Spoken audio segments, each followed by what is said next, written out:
Telangana short film makers welfare association తరఫున అలాగే కాసర్ల భూలక్ష్మి గారి జ్ఞాపకార్థం ఈ రోజున మనం నిన్న ఇవాళ అంటే 8వ తారీఖున 9వ తారీఖున 2 రోజులు క్రికెట్ టోర్నమెంట్ కండక్ట్ చేసుకోవడం జరిగిందండి. 4 టీములు ఎన్నుకోబడ్డాయి. 4 టీములు హోరాహోరీన జరిగాయి. ఇప్పుడు ఫైనల్ మ్యాచ్కి వచ్చింది.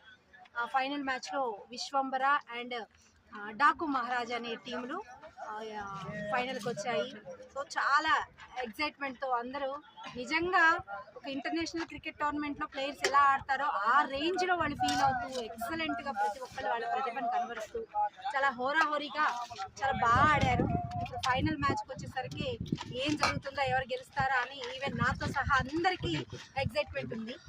నెక్స్ట్ వచ్చి లేడీస్కి కూడా మేము సరదాగా కొంచెం ఆట విరుపుగా ఉంటుంది మాకు కూడా అని లేడీస్కి కూడా ఫస్ట్ డేన మ్యూజికల్ చైర్ పెట్టాము. అందులో కూడా రన్నర్ విన్నర్కి ప్రైజెస్ అలాగే